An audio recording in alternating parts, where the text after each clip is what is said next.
Shrek é uma das maiores animações de todos os tempos. Seus personagens icônicos, suas falas, histórias, músicas e piadas marcaram toda uma geração. Mas o que ninguém sabe, e estou prestes a te contar agora, é que na verdade devemos tudo isso a quem realmente criou Shrek, a Disney. E sim, eu posso explicar. Fique até o final desse vídeo que vocês vão entender o porquê. Para entender como Shrek nasceu, primeiro precisamos desvendar a forma única como a Disney conta suas histórias, porque é graças a ela que Shrek existe. Desde 1923, quando a Disney foi fundada, seu criador Walt tinha uma missão: mudar a história do mundo das animações, mesmo sem muito dinheiro, prezando sempre pela maior qualidade possível. E seus grandes feitos são lendas até hoje. Mickey Steamboat Willie, o desenho do assovio que é a clássica abertura da Disney, foi a primeira animação com som no cinema. Branca de Neve foi o primeiro longa-metragem de animação na história do cinema. Bela e a Fera foi a primeira animação a ser indicada ao Oscar de melhor filme. E todos esses marcos e aclamações do público e crítica só foram possíveis por uma coisa: a maneira como a Disney conta suas histórias. Isso pode ser visto em seus filmes de diversas formas. Personagens marcantes e muito bem construídos com motivações claras. Temas universais como amor, traição, amizade, coragem, descoberta, coisas que todos podem se identificar. Lições que tiramos após o final de cada filme. E as músicas que, além de dar um toque ainda mais artístico para as obras, sempre destacou a Disney de todas as outras concorrentes. Essa estrutura foi a peça-chave para o sucesso de todas as suas animações. Mas há também outro fator que contribuiu muito para impulsionar seus filmes e criar uma rápida identificação com o público. Pensa bem, Cinderela não é da Disney, nem Branca de Neve, Pequena Sereia, Bela e a Fera, assim como outros vários contos infantis. Agora eu te pergunto, você conhece alguma dessas versões que não seja da Disney? Essa é a magia da galera do Mickey. Eles sabem que são contos extremamente populares que já foram contados por séculos, mas nunca da forma da Disney. Se apropriando tanto das histórias que creio que tem gente até hoje que acha que esses personagens foram criados por ela. E como isso? Pela clara estrutura narrativa que contagia todo o público. Se muitas dessas histórias antes eram sombrias e com finais trágicos, a partir da versão da Disney, isso mudou. Os finais tinham que ser felizes. A história não podia ser tão pesada. Precisava existir uma grande conexão com o público, independente da idade. As pessoas tinham que sentir aquele mundo mágico fora da nossa dura realidade, onde podíamos ter um final feliz. O herói completando sua jornada, a princesa e o príncipe ficando juntos e a redenção de algum personagem. Até príncipe beijando cadáver rolou, galera. O sangue de Jesus tem poder! O negócio é mágico mesmo.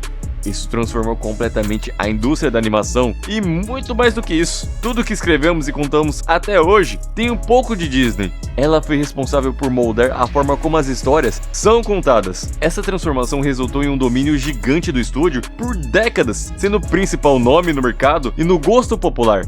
Popularização de contos de fadas e outras lendas urbanas, filmes mágicos, aclamação de público e crítica.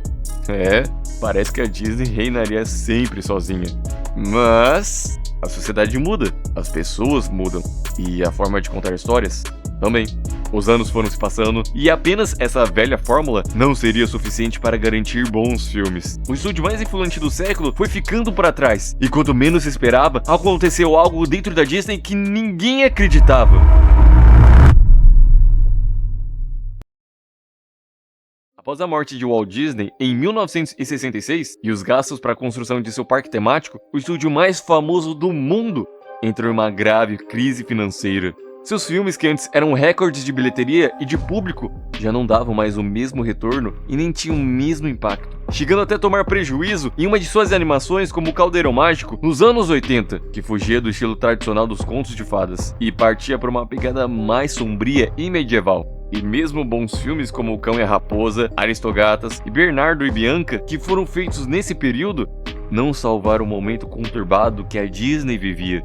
Nessa época, galera, havia muitas tretas dentro do estúdio, desde a escolha dos filmes que seriam produzidos, o estilo de animação, a forma como seria lançado, tudo ali dentro era um verdadeiro caos. Existiam grandes discussões entre os animadores mais experientes, que já estavam na empresa há muitos anos, e os animadores mais jovens, que tinham uma pegada mais inovadora, conforme o estilo de animação ia evoluindo. Esse embate entre gerações foi tão grande que muitos animadores do estúdio foram forçados a se aposentar, já que o novo líder da Disney, Ron Miller, queria fugir do modelo antigo e criar algo mais inovador.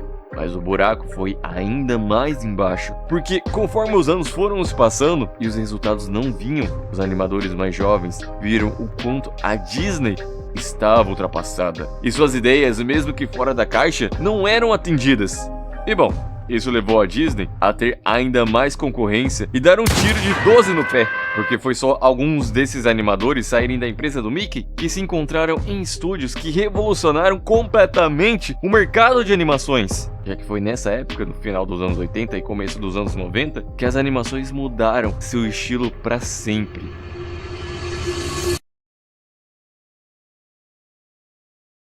A moda, agora, era outra.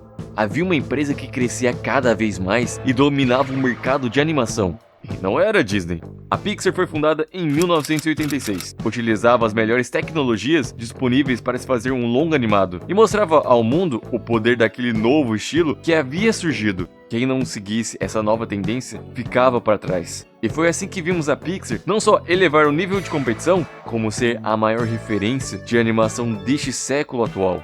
E animadores jovens que tinham bagagem na Disney, como o John Lasseter, foram fundamentais para o crescimento da Pixar.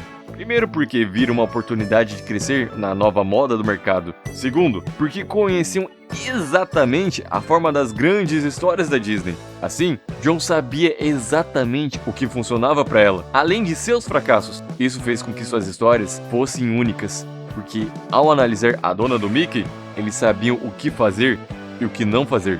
Por exemplo, as grandes lições e jornadas de descoberta continuaram, mas dessa vez sem música. Os temas continuariam sendo universais, mas a história precisaria atrair ainda mais os adultos, com uma linguagem que todos pudessem entender. Não há necessidade de ter um vilão clássico, mas sim antagonistas mais reais, algo que nos conecta mais com nossa realidade. Essas mudanças tiveram um grande impacto na forma de se contar uma história e trouxeram ainda mais o público para perto, lançando uma animação melhor que a outra. O que começou com Toy Story se repetiu tantas vezes que você pode escolher a dedo qual filme mais te fez se emocionar.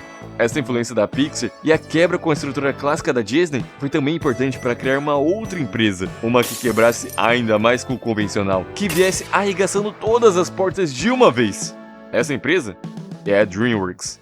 Fundada em 1994 por um ex-executivo da Disney, o músico Steven Spielberg. Esse novo estúdio de animação tinha um objetivo: bater de frente com qualquer um, não importava os meios. Nessa época, com o lançamento de Toy Story e a parceria entre Disney e Pixar rolando, a DreamWorks, se quisesse crescer no mercado, precisaria pensar grande. Ela sabia que o 3D era o grande trunfo do momento, mas só isso não seria o suficiente para chamar a atenção do público, que já estava apaixonado pela forma que agora a Pixar contava as histórias. E é aí que surge a grande cartada da DreamWorks. Um filme que quebraria com qualquer padrão de conto de fadas, final feliz, mundo encantado e até mesmo a necessidade de agradar o tempo todo. Surge então um dos maiores marcos da história das animações. Algo que acabaria para sempre com a paz da Disney.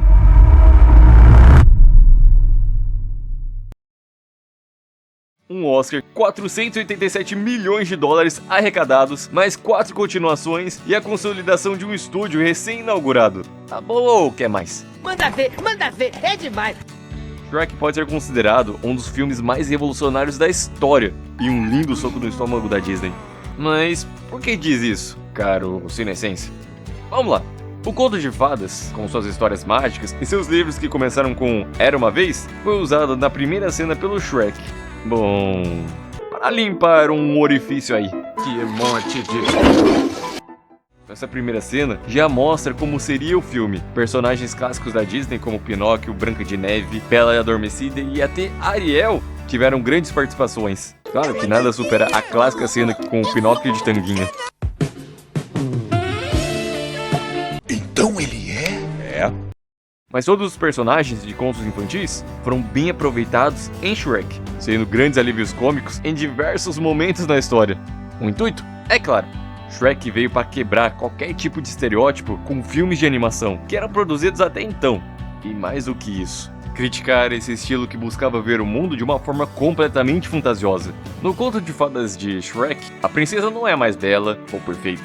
O herói passa longe de ser o mais gentil e o mais heróico. E seu alazão é na verdade um burro falante. Dá até pra considerar o filme como uma paródia, porque o filme brinca com toda essa situação. Mas, vai além. O filme tem lições valiosas, mensagens importantes, explora bem a realidade e não força um casal perfeito como sua concorrente fez durante décadas. Por mais que tá cheio de piadas mais adultas, o que fez o filme ser ainda mais popular com o público mais velho, há também momentos mais leves que aproximam ao longo de toda a criançada. Essa desconstrução do herói, que foi tão bem explorada nesse filme, voltou a ser tema de outros filmes de sucesso da DreamWorks. Vou te mostrar. Em Madagascar temos um leão que é melhor amigo de uma zebra. Em Como Treinar Seu Dragão, um viking faz amizade e defende os dragões que deveriam ser tratados apenas como inimigos. E em Kung Fu Panda, o grande guerreiro da China capaz de trazer a paz para o vale é um grande gordo panda. Perdão, corrigindo. O grande gordo panda. Foi mal, pô. Pescaduche. O sucesso dessas histórias e desses personagens não foi à toa. Porque, por mais fantástica que possa ser a superação dos personagens e o universo em que vivem, eles são reais, falhos e muito mais próximos da gente. Porque não precisam ser perfeitos o tempo todo, basta apenas nos gerar uma identificação. E é por isso que Shrek fez tanto sucesso, e é o melhor filme do estúdio até hoje. Porque enquanto a Disney tentava criar um mundo mágico, a DreamWorks buscava trazer o mundo real. Hoje eu sei que as narrativas estão diferentes, e a Disney buscou sim se reinventar, tanto que em filmes como Moana, Zootopia, Frozen, há uma quebra bem clara com o final feliz, com aquele casal perfeito que era a base de todas as suas histórias. A desconstrução se tornou uma pauta muito mais importante para todo o filme, antes mesmo da história. Há filmes que acertam, outros que exageram, e nem sempre essa decisão é a melhor. Shrek soube muito bem utilizar esse ponto, pois explorou um cenário onde você só via a Disney no controle e ninguém ousava contrariar a toda poderosa do Mickey. Isso não significa que as histórias que a Disney sempre contou são ruins ou ultrapassadas. Pega pra assistir grandes clássicos do estúdio, Branca de Neve, Pinóquio, Dumbo. Os filmes continuam bons até hoje, e a gente tá falando de filmes da década de 40. O ponto é que há mais de uma forma de se contar uma história, não apenas um caminho, uma verdade absoluta. E filmes que buscam desconstruir uma única filosofia merecem espaço em um cenário onde basicamente tudo é feito apenas para se repetir. Se não fosse a Disney, hoje pode ter certeza que não estaria aqui falando sobre Shrek. Sei que tem gente que pegou meio birra da Disney nos últimos anos, pelo tanto de erros que tem tomado.